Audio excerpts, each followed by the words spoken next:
Qué bueno que podamos estar aquí otra vez y podamos compartir lo que Dios tiene para nuestras vidas. El Señor nos está hablando en todo este año de que somos generación Derek, una generación que camina con Dios, una generación que sigue los pasos de Jesús. Y en este tiempo, en este bimestre, estamos hablando de la gracia. Y qué hermosa es la gracia. La gracia es ese favor inmerecido que Dios tiene para cada una de nuestras vidas. Pero quería comenzar hablando de un término que acuñó y del que escribió y habló mucho un teólogo y pastor también alemán, Dietrich Bonhoeffer, que vivió durante la Segunda Guerra Mundial y era un hombre que de verdad amaba a Dios, servía a Dios y luchó para que esta lacra de esa persecución de los judíos, esa guerra que Hitler inició y ese daño que él quería hacer pudiera ser roto por el poder de Jesús. Y muy jovencito, de 40 y tantos años, entró en un campo de exterminio y murió allí. Y hay una frase muy hermosa que él dijo cuando iba a ser ejecutado con otros que marchaban con él. Y en esta frase él estaba diciendo que, bueno, llega el final, pero para mí es el comienzo de la vida eterna. Porque él tenía muy clara la gracia de Dios en su vida y sabía que aunque este mundo, que es finito, este tiempo en la tierra se acaba, había un tiempo hermoso y un tiempo mayor de vida eterna en el cielo. Y él escribió y habló de la gracia barata, porque sabemos que la gracia es gratis para nosotros, no nos ha costado nada, pero la gracia no ha sido barata. Y él escribió un texto que quería compartir con vosotros, y él decía que la gracia barata es la predicación del perdón sin requerir arrepentimiento, el bautismo sin disciplina de la Iglesia, la comunión cuando no hay confesión, la absolución sin la confesión personal. La gracia barata es la gracia sin discipulado, la gracia sin la cruz y la gracia sin Jesucristo vivo y encarnado. Lo que él quería decir con esto es que tenemos que darnos cuenta que la gracia es algo especial, es algo inmerecido, pero es algo muy importante que tenemos que valorar sobre todas las cosas. Y por eso quería leer un texto, una epístola, la epístola a Tito, en el capítulo 3, porque creo que ejemplifica muy bien todo lo que tiene que ver con la relación con Dios y lo que Jesús hizo con nuestras vidas. Nos habla de nuestra manera anterior, pero nos habla también de qué hizo Cristo por nosotros y cómo ha trabajado el Espíritu Santo en nuestras vidas.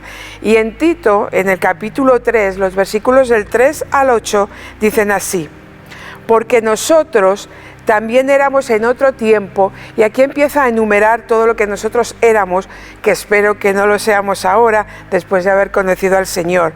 Dice: insensatos, rebeldes, extraviados, esclavos de concupiscencias y deleites diversos, viviendo en malicia, en envidia, aborrecibles y aborreciendo a otros. Pero comienza a decir: pero cuando se manifestó la bondad de Dios, de nuestro Salvador, y el amor para con los hombres, Dios manifiesta su bondad y su amor para con los hombres. Y cuando manifiesta eso, ¿qué hace?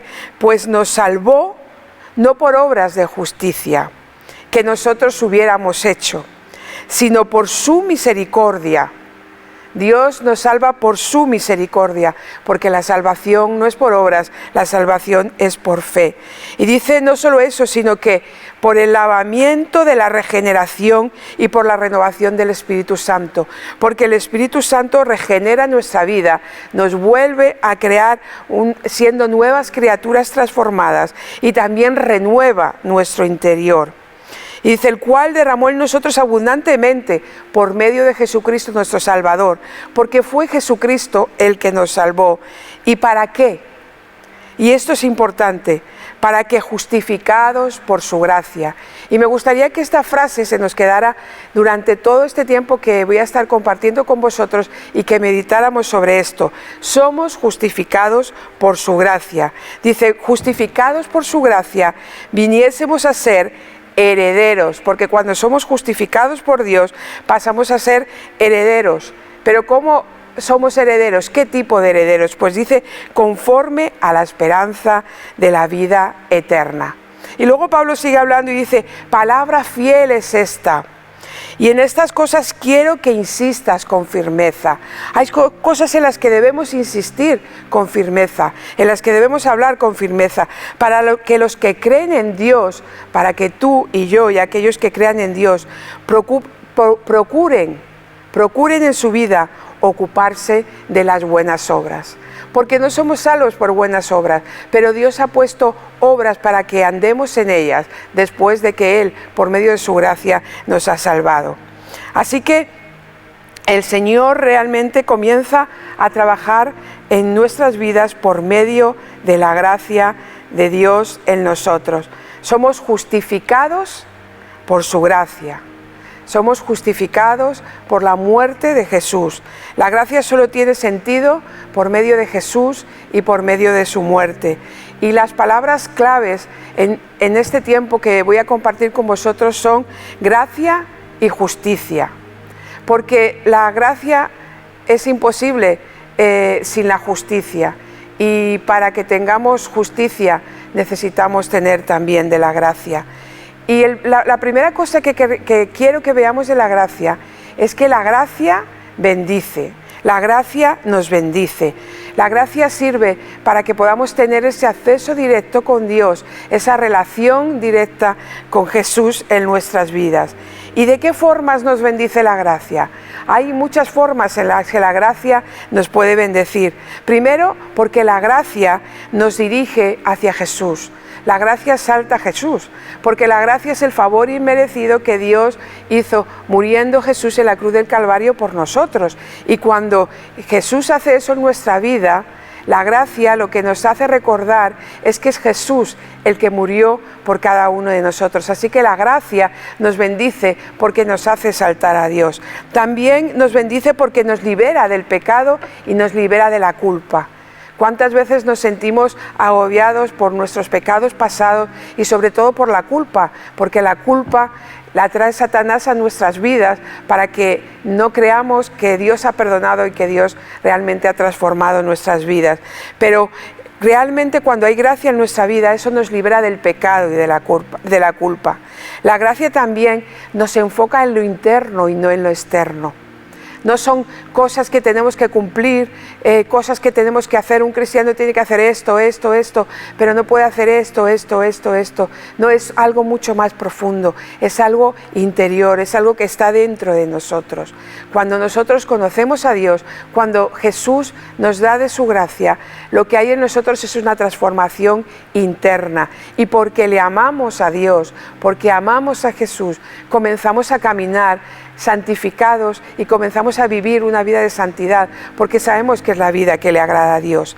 También la gracia nos da la santificación, nos ayuda a ser mejores, a vivir en santidad, a ser santos, porque ese es el propósito y el plan para nuestra vida. Así que también nos bendice de esa manera la gracia. Y por último, la ley no podía salvarnos, pero la gracia, por medio de la muerte vicaria de Jesús en el Calvario, ha sido lo que nos ha dado vida y vida en abundancia. Por eso es importante reconocer que la gracia bendice nuestras vidas, que no es el comportamiento que nosotros tengamos como individuos, sino que es la obra de Dios en nosotros, lo que tiene que ir renovándose día a día, caminando hacia el proyecto que Dios tiene con nuestras vidas, porque se trata de Dios y no se trata de nuestros esfuerzos, se trata de lo que Jesús hizo en la cruz, no se trata de que nosotros tenemos que esforzarnos, pero comenzamos a caminar en lo que Dios tiene para nuestra vida. Pero hay algo muy importante en la gracia, y esto es que la gracia nos hace salvos, nos da la salvación en nuestra vida. Y esta es una cosa fundamental en la vida de un hijo de Dios, en la vida de un cristiano, adquirir esa salvación y que esa salvación sea una salvación por gracia. Porque la ley no fue capaz, no tuvo esa posibilidad de salvarnos, pero la gracia de Dios sí tiene esa posibilidad redentora y salvífica en nuestras vidas. Pero tenemos que tener cuidado en esto, porque cuando hablamos de la gracia y de que la salvación viene por gracia y que es un favor inmerecido, creo que hay cosas que tenemos que cuidar para no desviarnos de la gracia de Dios, para no desviarnos de lo que Dios quiere para nosotros y para caminar correctamente en lo que Dios ha mostrado por medio de su palabra. Primero, y algo importante, la gracia no me da licencia para pecar. La gracia de la salvación no me da licencia para pecar. ¿Qué quiere decir esto? Que cuando Cristo murió en la cruz, claro que se llevó nuestros pecados, se llevó nuestras culpas, pero esto no me da licencia para que yo peque constantemente y diga, bueno, Dios ya se llevó mis pecados, Dios ya se ha llevado mi culpa y yo soy un ser humano débil que puedo pecar constantemente. No es licencia la gracia, todo lo contrario. La gracia nos habilita y nos prepara para que podamos vivir conforme Dios quiere que caminemos. También tenemos que aprender respecto a la gracia relacionada con la salvación, que Jesús hizo todo por nosotros, hizo toda la obra de salvación por nosotros, pero eso no quiere decir que nosotros eludamos el compromiso que tenemos. ¿Y qué quiero decir con esto? Pues que realmente Dios nos salvó por medio de Jesucristo y no tenemos que hacer nada para ser salvos, sino simplemente pedir perdón y aceptar a Jesús en nuestra vida como nuestro Salvador y nuestro Señor. Pero no podemos empezar a vivir una vida de mendigo. Nuestra vida cristiana no puede ser una vida de mendigo. ¿Y por qué digo una vida de mendigo? Porque cuando hemos aceptado esa salvación de Dios en nuestras vidas y lo único que hacemos cuando estamos con la iglesia, con la comunidad de Dios y cuando nos reunimos, cuando estamos con otros, solo estamos allí para recibir, nos convertimos en unos mendigos espirituales, porque solo estamos esperando que nos den, que me den. Pero el Señor no nos ha llamado a ser mendigos espirituales, el Señor nos ha llamado a dar, el Señor nos ha llamado a edificar, el Señor nos ha llamado a crecer, a ayudar a otros, a trabajar en comunión con los que están a nuestro lado. Tenemos que vivir una vida repleta de bendiciones de Dios y una vida en la que demos también a los demás. No vivas una vida de mendigo, vive una vida de bendición para ti y para los demás. Y tercero, no estamos bajo la ley, pero debemos reconocer la ley de Dios en nuestras vidas. ¿Y por qué digo esto? Pues lo digo porque la ley nos enseña el estándar de vida que tenemos que vivir como cristianos. Nos enseña este estándar de vida que tenemos que vivir. Así que la ley es importante también para nosotros. Realmente ya no vivimos en esos rituales que el pueblo de Israel tenía, pero sí que tenemos que aprender de la ley, de lo que para Dios es bueno y lo que para Dios no es bueno, lo que debemos hacer y lo que no debemos hacer, lo que es obediencia a Dios y lo que es desobediencia a Dios, porque realmente la ley nos lleva a la gracia. Y este es el tercer punto que quiero compartir con vosotros. La ley nos lleva a la gracia. Porque en este momento nos podemos preguntar si la gracia de Dios es suficiente, si Jesús vino y por medio de la gracia nos ha hecho libres del pecado, nos ha hecho libres de la muerte, nos ha dado vida eterna. Pues entonces la ley en el Antiguo Testamento fue un error de Dios. Dios se equivocó y luego pensó, ay, me ha salido esto mal y tengo que cambiar de plan.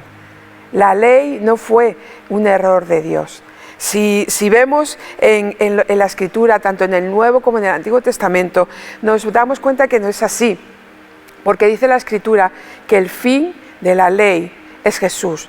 Pero cuando se refiere a fin de la ley en Jesús, no se está refiriendo a que la ley se termina ahí, sino que es la consumación realmente, es la práctica de la ley. Jesús es el desarrollo del plan de Dios, de la ley de Dios, de los mandamientos de Dios para nuestra vida. Así que cuando está hablando de que es el fin de la ley, es la consumación de la ley, es el desarrollo de la ley.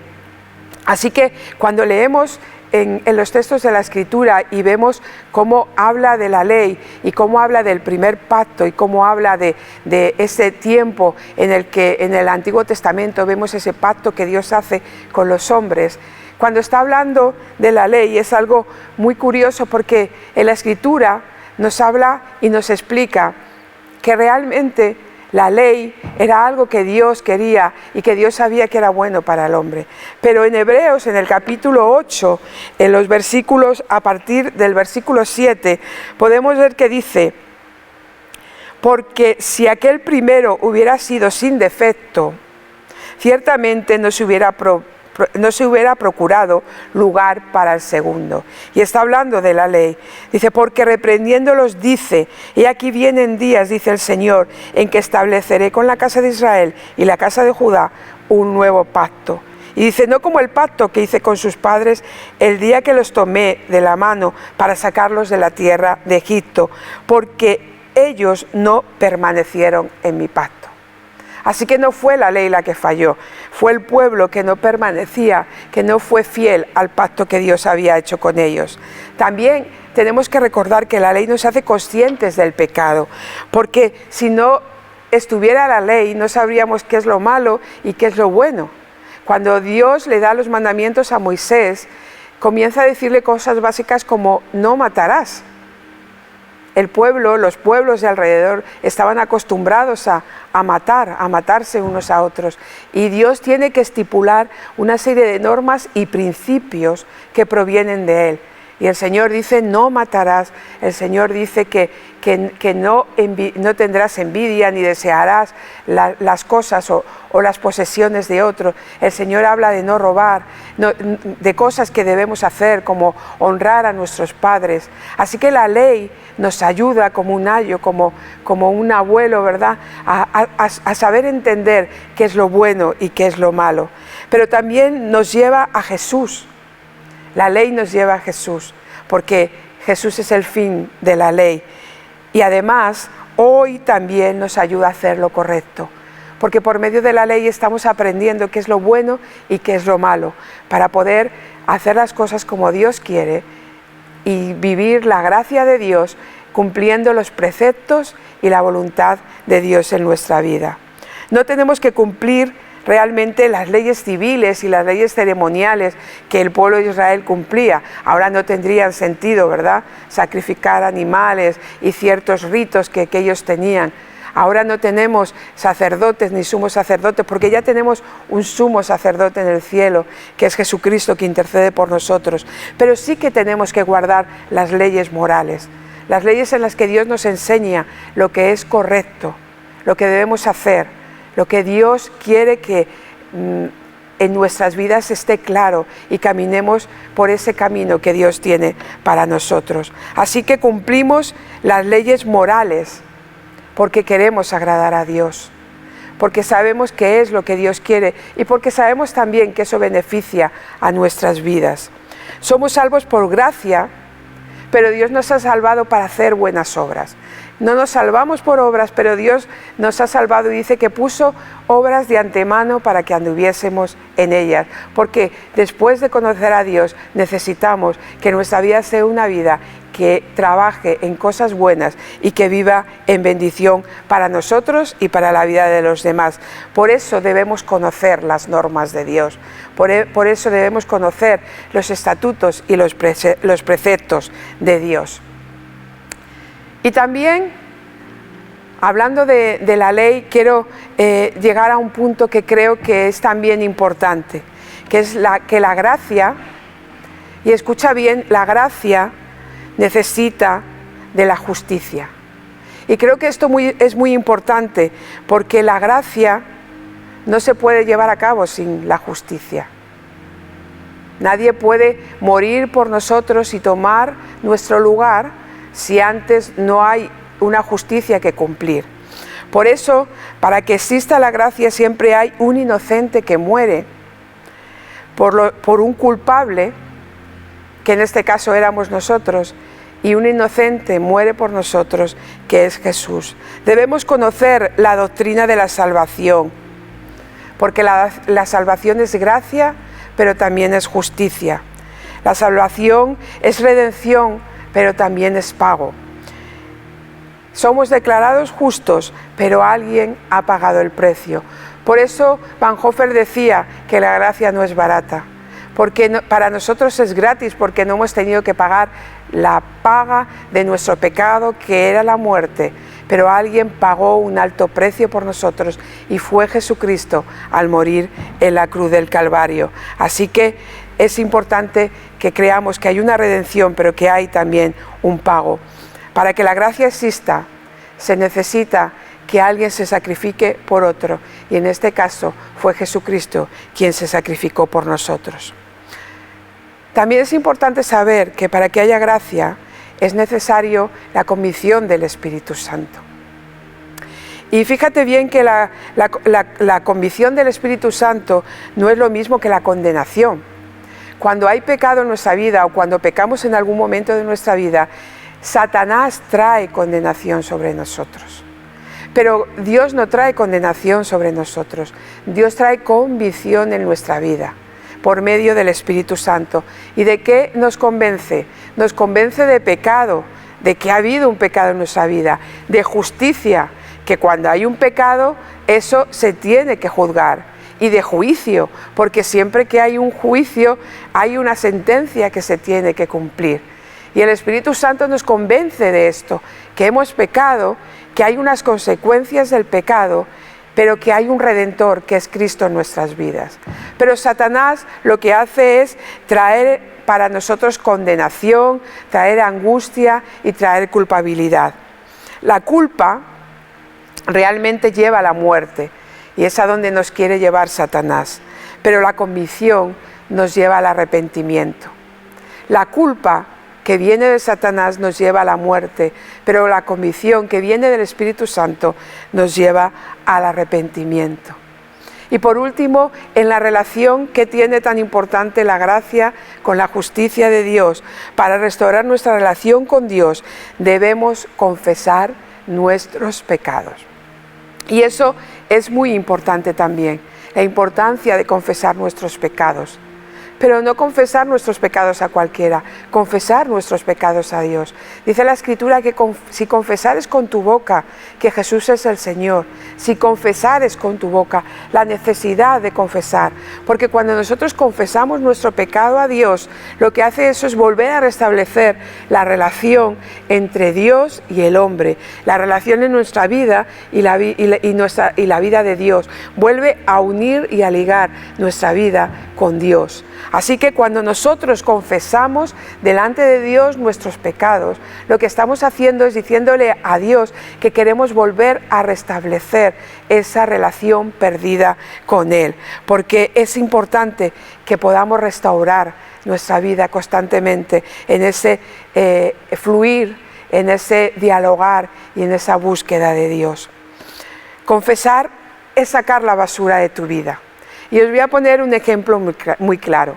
Tú puedes tener basura en tu casa, ¿verdad? Todos acumulamos y formamos basura, porque tanto en nuestro día a día, con todas las cosas que vamos usando, creamos basura, pero también en nuestro interior muchas veces creamos basura. Y tú imagínate que tú cogieras las bolsas, las metieras toda la basura en unas bolsas que pueden hasta tener buen olor, y lo cerraras allí y la fueras acumulando en tu casa, en la cocina, en la habitación, en diferentes lugares de la casa. Y bueno, tú puedes decir, bueno, la basura está bien guardada, está bien protegida y está cerrada, pero la sigues teniendo en tu casa.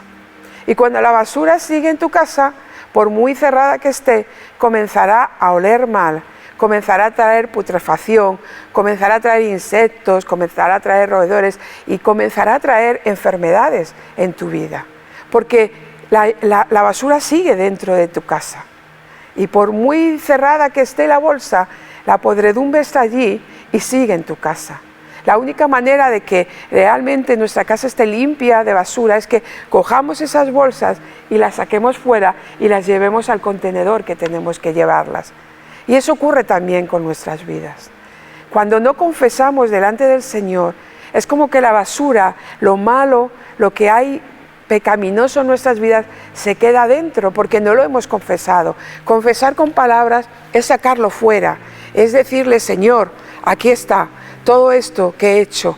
Es ser conscientes, porque cuando hablamos somos conscientes de lo que estamos diciéndole al Señor y estamos sacando eso pecaminoso de nuestra vida.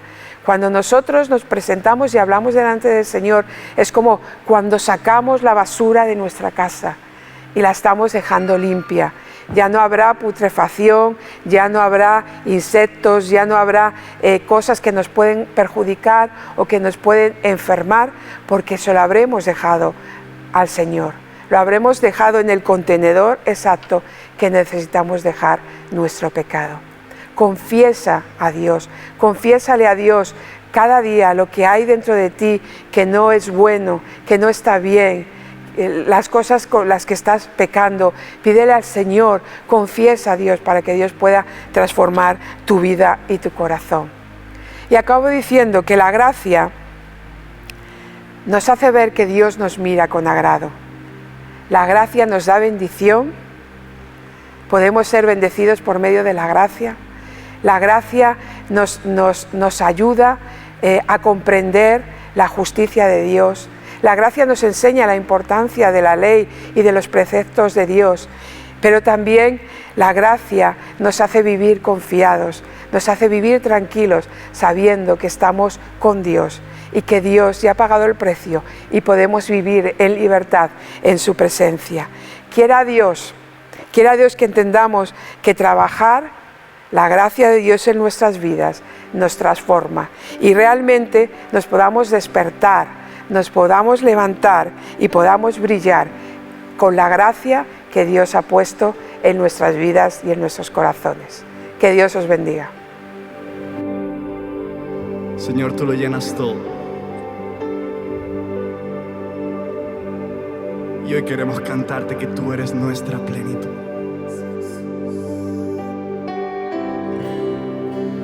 Tú eres nuestra plenitud, Jesús. Y fuera de ti nada deseamos, fuera de ti nada queremos. Oh, no quiero nada más si no es tu presencia, si no es tu abrazo, si no es tu sonrisa.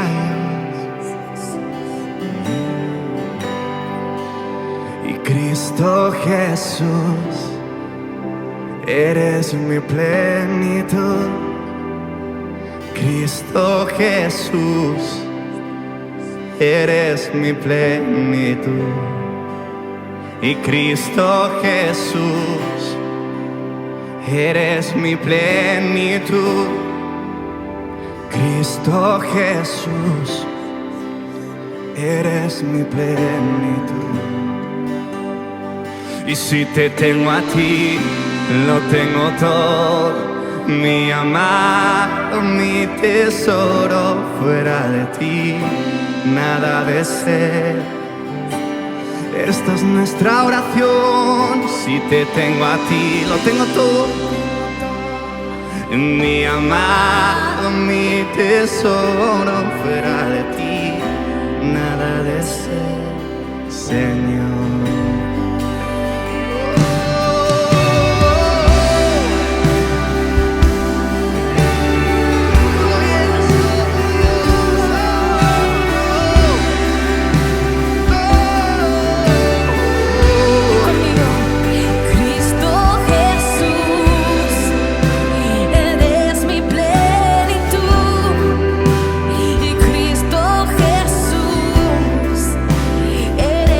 Plenitud.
tengo todo, mi amado, mi tesoro, fuera de ti